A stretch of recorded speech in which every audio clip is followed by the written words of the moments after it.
घेराव करोगे घेराव होगा जी सर।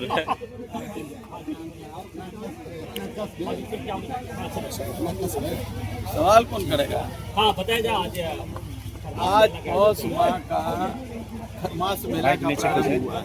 माइक नीचे एक कीजिए माह सर। तक ये मेला चलेगा और एक माह तक देश विदेश से जो लोग श्रद्धालु आते हैं अपने पूर्वजों को पिंडदान करते हैं, उनकी श्रद्धा करते हैं।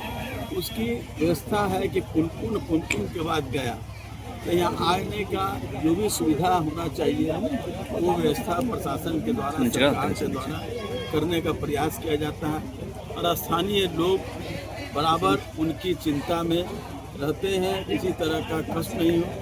और ये जो खरमास मेला है, ये खरमास मेला बड़ा महत्वपूर्ण है, साल में 2 बार लगता है और इस साल भी उसमें जो लगता है तो हमने बताया ही अपने वक्तव्य में। सर मेला में देखा जा रहा है कि ये पिछले बार के अपेक्षा हर बार इस बार व्यवस्था बहुत कम दिख रहा है, कोई ढाल असल साज। में जैसा हमने पूछा था एसडीओ साहब से, उन्होंने कहा कि पौष खरमास मेला का चूँकि वो बहुत छोटे स्तर पर लोग आते हैं इसीलिए छोटे स्तर पर किया है। फिर भी मैंने कहा कि ऐसा नहीं होना चाहिए, अगले बार से इसकी व्यवस्था की भव्यता की और इसकी एक पहचान है, उस पहचान को और ज़्यादा व्यापक बनाने का काम किया जाए। मुझे लगता है कि अगले बार से जो आप सवाल उठा रहे हैं वो सवाल उठाने का मौका नहीं मिलेगा। सर एक अहम सवाल, विलुप्त तो होती हुई पुनपुन के क्या व्यवस्था है? पानी सूख जा रहा है सर, आने वाले जो है 5 सालों में ऐसा देखा जा रहा है कि पानी सूख जा रहा है। पुनपुन नदी का जो उद्भव स्थल है मध्य प्रदेश से वहाँ से होते हुए आती है। कई जगह गाद के समस्या के कारण पुनपुन नदी का पानी कम होते जा रहा है। गाद की सफाई सबसे बड़ी जरूरी है और उस गाद के बिना सफाई हुए पुनपुन नदी का जो विलोपित होती जा रही है वो विलोपन खत्म नहीं होगा।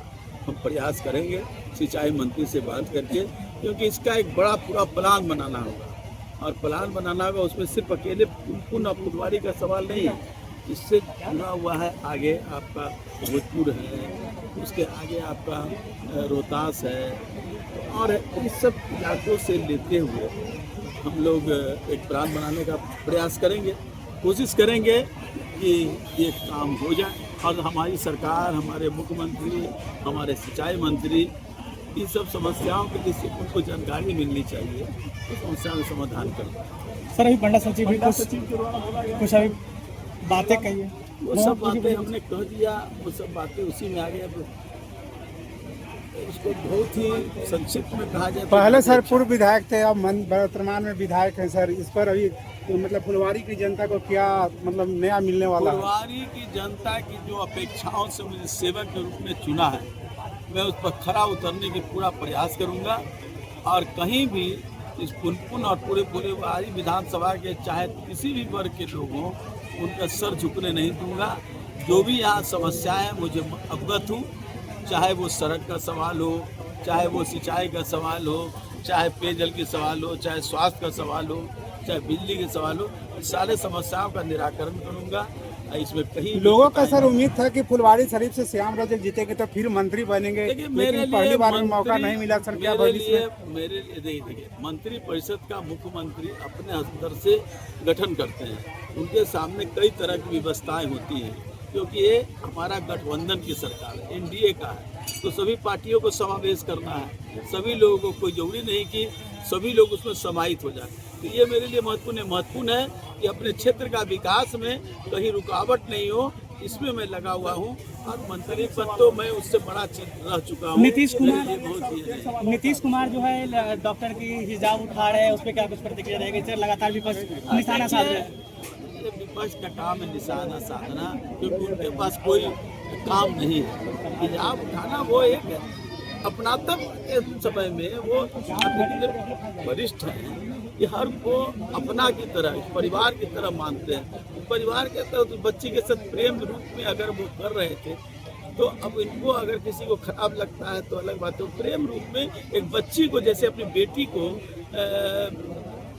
व्यवहार किया जाता है उस तरह से पिता और पुत्र के रूप में नीतीश कुमार जी कर रहे थे। श्याम रजक को सर जमीनी नेता माना जाता है कि श्याम रजक बहुत जमीनी नेता है, निचले स्तर के नेता है, तो इस बार जो अगला जो मंत्रिमंडल विस्तार होगा उसमें क्या भावी मंत्री के रूप में जाना मैं जा सकता कहा है? ना कि मेरे लिए लक्ष्य है फुलवाड़ी का विकास, बिहार का विकास। कई सवाल है यहाँ पर नौजवानों के लिए सिर्फ रोजगार ही नहीं, नौजवानों को सांस्कृतिक और उनको खेल के द्वारा कैसे उनको स्वस्थ बनाया जाए, ये भी काम है। हमारे लिए शिक्षा का महत्व है। यहाँ जो सबसे दबे कुचले हैं दलितों में, दलित में भी जो मुसर समाज है, सरकार कई योजनाएं देती है, सरकार की राशियाँ की कमी नहीं होती है, लेकिन उनका कैसे विकास हो, शैक्षणिक विकास कैसे हो, सांस्कृतिक विकास कैसे हो, सामाजिक विकास कैसे हो, ये काम मेरे लिए महत्वपूर्ण है और मेरा पहला काम जो होगा वही होगा। धन्यवाद। धन्यवाद सर।